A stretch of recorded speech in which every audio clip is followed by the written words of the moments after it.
So yun mga loads, kapwa ko Tidisat. Ito yung ano, yung nakita ko sa online sa mga ano, tawag dyan, pag-ayos ng mga board, cellphone or mga laptop or any board na ano na nire-repair natin. So yun, napa-order tayo nito. So gusto kong subukan kung ano talaga, kung effective naman talaga itong ganitong mga chemical na ginagamit nila. So ayun, ito na, dumating na yung ano natin, order from ano ba ito? From Shopee.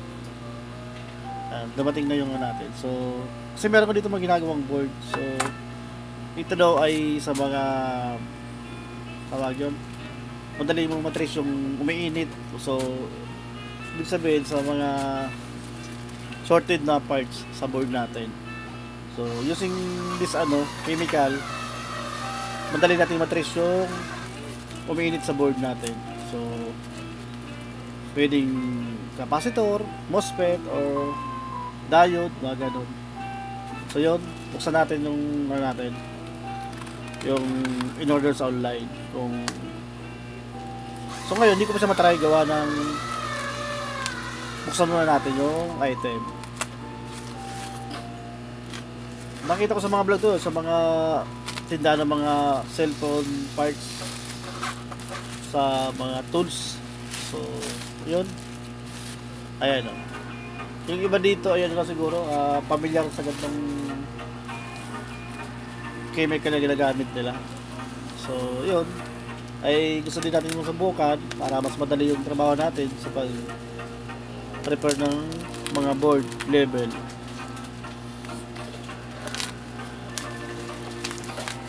So yun, ang packaging niya okay naman, safe naman.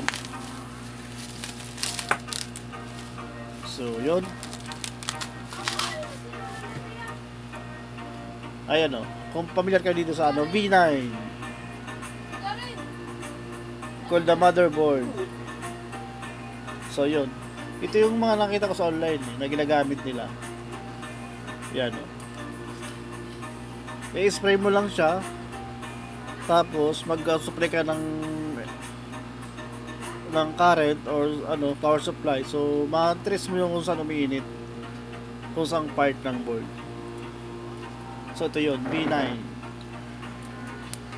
So masubukan natin ito pag meron tayong board na for repair. So madali siyang matrace yung umiinit na parts gamit ito lang. So para lang naman siyang ano, kung ano, para lang naman siyang WD-40. So ang pagkakaiba nito, ano siya, so try natin dito kung anong itsura niya pag in-spray natin sa board. Kita ba? Yun o, ano siya, ayan o, may naiiwan siyang kulay puti sa board. Ayan, malamig, ayan o, kita ba? Malamig siya pag in-spray mo sa board. So yun, yun lang muna sa ngayon. Maano natin ito pag mayroon tayong board na for repair, yung shorted na parts. So try natin to next time. So ngayon, ito muna. So yun, V9 call the motherboard immediately enter. So yun,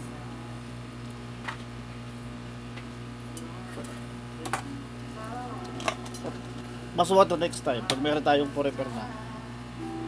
So yan muna sa ngayon mga idol, mga loads.